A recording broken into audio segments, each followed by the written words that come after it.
Bismillahirrahmanirrahim. Assalamualaikum warahmatullahi wabarakatuh.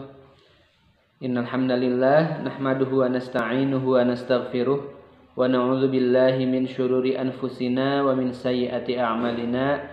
Man yahdihillahu fala mudhillalah wa man yudlil fala hadiyalah. Asyhadu an la ilaha illallah wahdahu la syarikalah wa asyhadu anna Muhammadan abduhu wa rasuluh. Amma ba'du. Kaifa halukum para siswa dan siswi MTS Jirdis As-Salam kelas 9. Alhamdulillah hari ini kita bisa bertatap muka meskipun lewat udara ya, lewat video yang sekarang mungkin teman-teman siswa MTS Jirdis As-Salam sedang menyaksikannya. Baik, sebelumnya teman-teman siswa dan siswi kelas 9 MTS Jirdis As-Salam, mungkin saya membahasakannya Ustadz saja ya, biar tidak canggung gitu. Maksudnya Ustadz itu adalah guru teman ya. Ustadz itu artinya guru atau pengajar, mudaris dalam bahasa Arab. Jadi Ustadz di sini bukan berarti keilmuannya tinggi ya, bukan, karena kita sama-sama belajar. Tapi panggilan Ustadz itu adalah bermakna guru, seperti itu. Baik, mungkin sekarang Ustaz Nanang akan memperkenalkan diri dulu. Nama lengkap Nanang Abdul Rojak, ya, Nanang Abdul Rojak. Dipanggilnya Ustaz Nanang saja, seperti itu. Usia atau lahir tanggal 3 April 1987, jadi sudah di atas kepala 3. Status sudah menikah, kemudian anak 2. Kemudian yang jadi pertanyaan mungkin kenapa Ustaz Nanang sekarang harus berada bersama teman-teman santri kelas 9 di MTS Jirdis As-Salam. Nah, Ustaz Nanang adalah mahasiswa yang sedang melakukan PPL. Ya, PPL itu jadi persiapan praktek lapangan atau apa itu, atau maknanya sama seperti itu ya, yaitu praktek mengajar secara langsung ya. Jadi Ustaz Nanang ini statusnya masih mahasiswa di STAI, Sekolah Tinggi Agama Islam, di semester ke-7.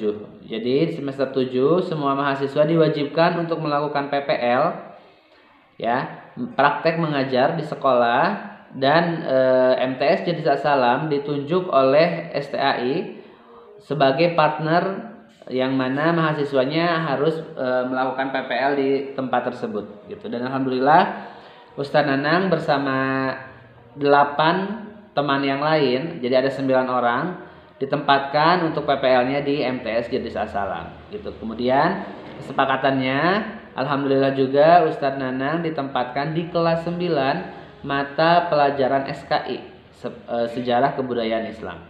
Itu teman-teman ya, kenapa bisa Ustaz Nanang berada bersama teman-teman, atau kenapa teman-teman harus sekarang menyaksikan materi pembelajaran dari Ustaz Nanang. Seperti itu ceritanya ya. Rumah Ustaz Nanang berada di Jalan Cimuncang, Kelurahan Sukamulya, Kecamatan Bungursari.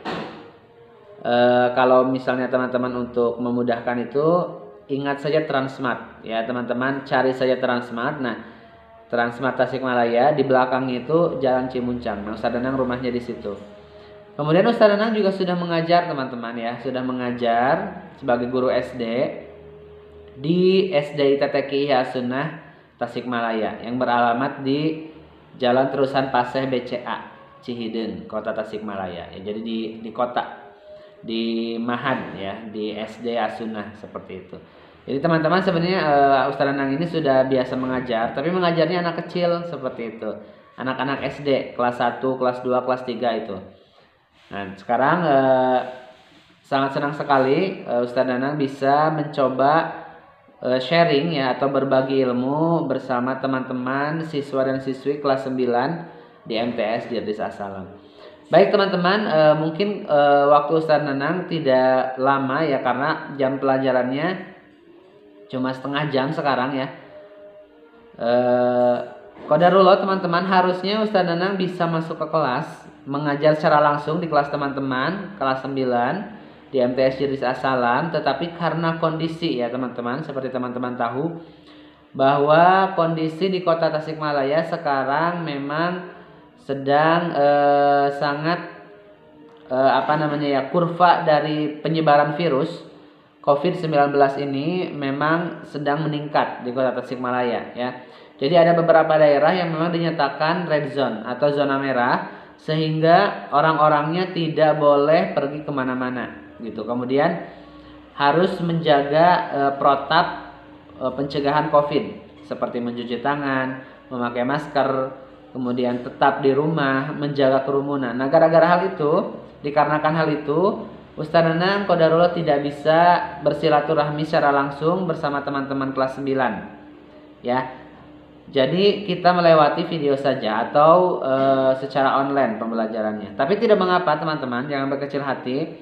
Mudah-mudahan suatu saat Ustaz Nanang di sini PPL 40 hari. Mudah-mudahan ada kesempatan Ustaz Nanang untuk bisa bertatap muka langsung bersama teman-teman di kelas. Tapi sekarang kita harus bersabar untuk melakukan pembelajaran secara online seperti itu. Teman-teman jangan khawatir, karena di sana teman-teman menyaksikan Ustaz Nanang ini didampingi oleh Pak Dede ya, oleh Pak Dede. Pak Dede itu guru pamong Ustaz Nanang, disebutnya guru pamong, yang memang wali kelas dari teman-teman kelas 9 ya di MTS Jedris As-Salam, dan juga pengajar mata pelajaran SKI gitu. Jadi teman-teman jika ada kesulitan atau apapun yang ingin ditanyakan, boleh dibantu oleh Pak Dede ya. Baik teman-teman, pembelajaran kali ini sesuai dengan silabus dari kelas 9 yang sekarang akan dipelajari adalah tentang Wali Songo teman-teman ya, tentang Wali Songo. Mungkin teman-teman sering atau bahkan pernah mendengar kata Wali Songo ya, dan mungkin Pak Dede juga sudah menjelaskan sedikit mengenai Wali Songo kepada teman-teman. Nah teman-teman, Wali Songo itu mungkin salah satu sejarah yang memang menjadi bagian dari penyebaran Islam di Nusantara atau di Indonesia. Jadi Nusantara itu mencakup Indonesia dan rumpun Melayu seperti Malaysia, mungkin sebagian Singapura atau Brunei seperti itu ya. Nah, tapi kita mungkin khusus ke Indonesia saja ya teman-teman. Nah, Wali Songo ini merupakan bagian dari sejarah penyebaran Islam di Indonesia seperti itu. Tapi teman-teman mungkin ada satu hal yang perlu teman-teman ketahui mengenai, atau teman-teman pegang prinsip mengenai Wali Songo ini ya. Kita sebagai orang Islam teman-teman mempunyai sandaran hukum atau mempunyai sumber ilmu yang harus kita pegang erat-erat dan menjadi prinsip dalam kita mencari ilmu gitu ya. Pertama, sumbernya itu adalah Al-Quran. Kedua, sumbernya itu adalah sunnah. Sunnah itu hadis ya, meliputi perkataan Nabi Muhammad, perbuatan Nabi, larangan Nabi ya, dan lain-lain. Nah, jadi itu yang harus kita pegang. Artinya begini, untuk Wali Songo ini teman-teman banyak sekali versi, banyak sekali pendapat gitu, banyak sekali pendapat mengenai Wali Songo ini. Nah teman-teman, yang jadi patokan bukanlah pendapat siapa atau siapanya yang teman-teman ambil mengenai Wali Songo ini, tapi teman-teman cari tahu mengenai kebenaran dari Wali Songo ini. Itu yang terpenting ya, kebenaran dari sejarah Wali Songo ini. Seperti itu. Nah, jika nanti teman-teman dewasa, maka ini menjadi modal yang baik kalau teman-teman sudah memegang prinsip tadi bahwa kita berpegang kepada Al-Quran dan As-Sunnah, maka kisah Wali Songo ini akan menjadi sangat penting buat teman-teman untuk dijadikan bahan teman-teman mencari ilmu Islam seluas-luasnya. Seperti itu, ya. Jadi jangan sampai teman-teman merasa cukup dengan apa yang diajarkan oleh salah satu guru. Misalnya sekarang Ustaz Nanang sedang berbicara di depan teman-teman, taruhlah 15 menit misalnya. Nah, Teman-teman yang merasa cukup, misalnya nanti Ustaz Nanang menjelaskan sedikit tentang Wali Songo, teman-teman yang udah tahu dari Ustaz Nanang misalnya, atau udah tahu dari Pak Dede, tidak. Teman-teman harus terus mencari lagi ilmu seluas-luasnya, karena ilmu Islam itu luas, teman-teman, ya. Baik, kita kembali ke Wali Songo, teman-teman. Jadi Wali Songo itu mungkin kalau Ustaz Nanang mengambil makna dari bahasa Jawa gitu ya. Songo itu artinya 9. Jadi 9 wali seperti itu. Nah, lalu wali itu apa? Nah, wali itu teman-teman adalah orang yang soleh sebenarnya. Dikatakan wali itu adalah orang yang soleh, orang yang komitmen pada sesuatu. Dalam hal ini wali di sini adalah waliullah. Ya, waliullah, wali Allah. Orang-orang yang memang beriman, bertakwa kepada Allah Subhanahu wa taala. Nah, jadi di sini sangat penting teman-teman memaknai wali. Karena apa? Karena bisa saja wali di situ ada yang namanya wali setan, gitu. Orang yang fokus mengajarkan ilmu setan misalnya, atau misalnya dia malah melakukan kesyirikan. Berarti itu wali setan. Tapi di sini Wali Songo kita membahas tentang waliullah, wali Allah, orang soleh seperti itu. Ya, membahas tentang orang soleh, orang yang beriman, bertakwa kepada Allah, yang menjaga keimanan dan ketakwaannya. Ya, seperti yang teman-teman ketahui mungkin, mudah-mudahan sudah tahu juga bahwa kunci agama Islam ini adalah tauhid, teman-teman, mengesahkan Allah, gitu, dan menjauhkan dirinya dari syirik, dari menyekutukan Allah. Karena apa, teman-teman? Karena syirik ini adalah sesuatu yang paling bahaya, ya. Membuat orang tersebut tidak akan masuk surga selama-lamanya. Dalam Al-Quran Allah Subhanahu wa taala berfirman, "Innallaha la yaghfiru ayyushraka bihi syai'an wa yaghfiru ma duna dzalika liman yasha." Sesungguhnya Allah tidak akan mengampuni dosa selain syirik, seperti itu. Dan mengampuni dosa selain syirik, sesungguhnya Allah tidak akan mengampuni dosa syirik dan mengampuni dosa selain syirik untuk yang Allah kehendaki. Jadi dosa syirik tidak akan diampuni, teman-teman, jika dia mati, orang tersebut mati dalam keadaan syirik. Jadi masih membawa kesyirikannya, seperti itu. Nah, teman-teman, kembali ke Wali Songo. Jadi 9 wali ini dalam sejarah penyebaran agama Islam ini menjadi salah satu yang tidak bisa dilepaskan.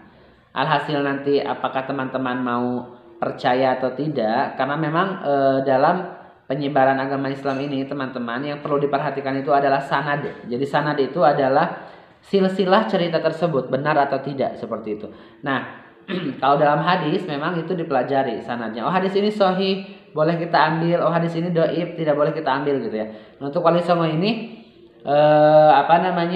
silakan nanti teman-teman cari sendiri keabsahan atau kebenaran ceritanya. Tapi Ustadz mungkin ingin memberitahukan bahwa 9 wali di sini, pertama adalah Sunan Gresik, ya. Kedua Sunan Ampel, ketiga Sunan Giri, keempat Sunan Bonang, kelima Sunan Kalijaga, keenam Sunan Derajat, ketujuh Sunan Gunung Jati, kedelapan Sunan Kudus, kesembilan Sunan Muria.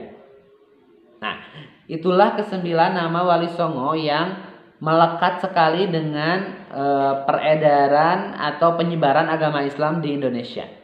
Nanti teman-teman tugasnya adalah silahkan mencari sebanyak mungkin referensi tentang Wali Songo ini, ya. Dan teman-teman, yang terpenting adalah apa dari cerita Wali Songo ini adalah pelajaran yang harus teman-teman ambil. Pelajaran yang harus teman-teman ambil dari kisah Wali Songo ini. Mungkin diantaranya adalah kesadaran atau pengetahuan tentang wajibnya berdakwah, teman-teman. Ya, wajibnya berdakwah. Wajib berdakwah ini ada dalilnya tidak, Ustaz Nanang? Misalnya ada yang bertanya. Ada, teman-teman. Dalilnya dalam surat Al-Asr. Wal asri innal insana lafi khusr illa ladzina amanu wa amilus solihati wa tawassaw bil haqqi wa tawassaw bis sabr. Sesungguhnya manusia dalam kerugian.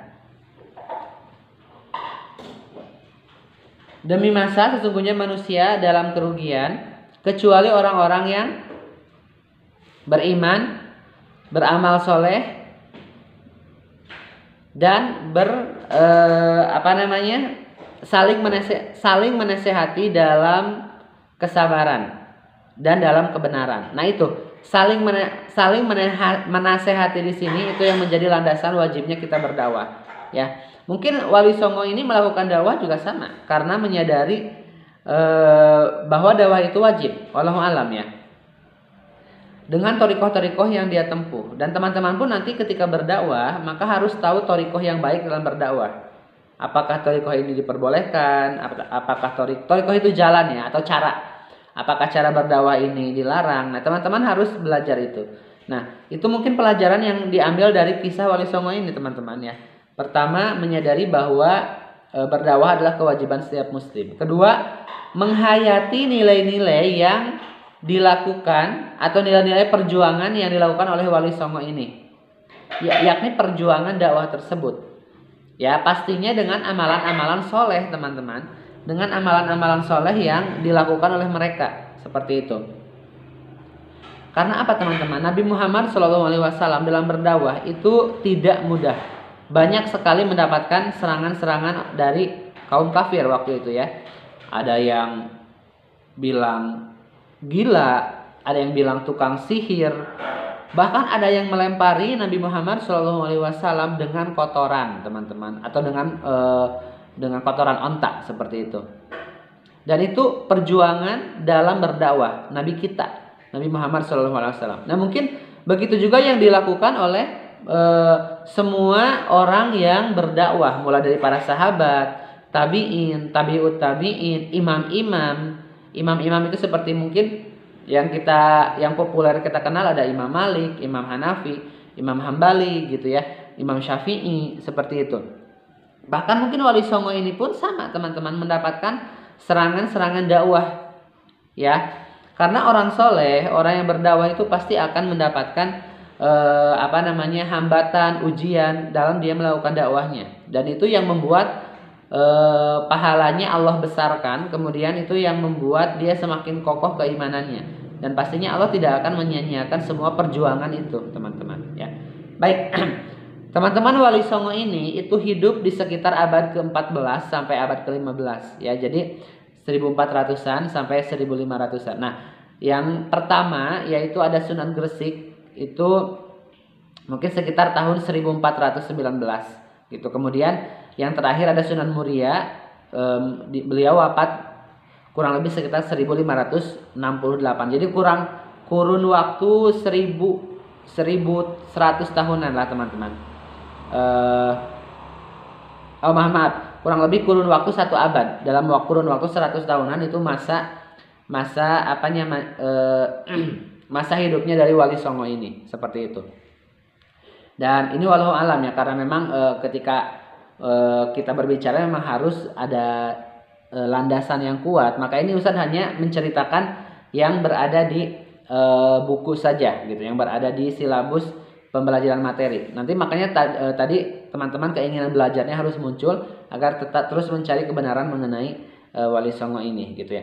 Teman-teman, perjuangan yang bisa diambil contohnya apa? Contohnya misalnya Sunan Gresik. Jadi Sunan Gresik ini, teman-teman, dia mengambil jalur cara dakwahnya itu dengan bercocok tanam gitu. Jadi Sunan Gresik ini mendekati para petani, mendekati kaum-kaum atau masyarakat tingkat bawah. Nah, dari situ, dari bercocok tanam tersebut, Sunan Gresik mendakwahkan pelan-pelan ajaran Islam seperti itu.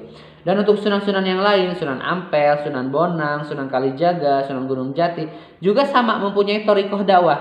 Nah, itu nanti teman-teman harus teman-teman pelajari bagaimana cara berdakwah dari Wali Songo ini gitu. Kemudian nilai perjuangannya apa? Nah, itu yang terpenting yang harus teman-teman ambil pelajarannya ya. Kemudian menghargai nilai-nilai sejarah ya, teman-teman. Menghargai nilai-nilai sejarah meskipun kita tidak berada di masa itu, tapi kita harus menghargai. Ya, artinya kita nanti setelah mempelajari Wali Songo akan timbul rasa cinta. Pertama, rasa cinta terhadap agama kita, terhadap agama Islam ya. Dengan menjalankan seluruh syariat Islam, rukun imannya dikuatkan, rukun Islamnya juga dilaksanakan, dan amalan-amalan lain. Kedua juga kita akan mencintai negara kita Indonesia, teman-teman. Ya, sekarang mungkin negara kita sedang mendapatkan ujian dengan musibah corona ini. Nah, itu juga membuat kita semakin cinta kepada negara dengan mengetahui sejarah atau sejarah dari Wali Songo ini. Itu ya, teman-teman, materi hari ini yang bisa Ustadz Danang sampaikan terkait dengan Wali Songo. Ada tugas dari teman-teman. Tugasnya begini, kalau teman-teman mau bertanya boleh langsung WA Ustadz Nanang di jam pelajaran. Berarti ada ini 20 menit, ada 10 menit lagi. Silahkan WA atau video call ke 081323291553. Atau misalnya mau membuat tugas lain, teman-teman membentuk 4 kelompok, dibuat 4 kelompok, kemudian nanti teman-teman menuliskan intisari yang disampaikan dari materi Ustadz Danang ini. Dari video yang Ustadz Danang sampaikan ini, teman-teman membuat rangkuman atau intisarinya. Ditulis di buku masing-masing, di kertas HVS atau di apapun. Nanti teman-teman fotokan. Jangan lupa tuliskan nama kelompoknya. Ya, itu teman-teman tugas dari Ustadz Danang. Dan penyampaian dari Ustadz Danang juga dicukupkan sampai di sini. Mohon maaf atas segala kekurangan. Ustadz Danang juga terima kasih mengucapkan kepada Pak Dede yang sudah membantu terlaksananya kegiatan ini gitu, dan juga kepada teman-teman ya, siswa dan siswi kelas 9 MTS Jedris As-Salam, mudah-mudahan dalam keadaan sehat selalu teman-teman ya. Dan tetap jaga kesehatan, jaga protapnya, memakai masker, cuci tangan, menjauhi kerumunan ya. Itu saja dari Ustadz Danang. Ustaz tutup dengan doa kafaratul majlis. Subhanakallahumma wa bihamdika asyhadu an la ilaha illa anta astaghfiruka wa atubu ilaik. Wassalamualaikum warahmatullahi wabarakatuh.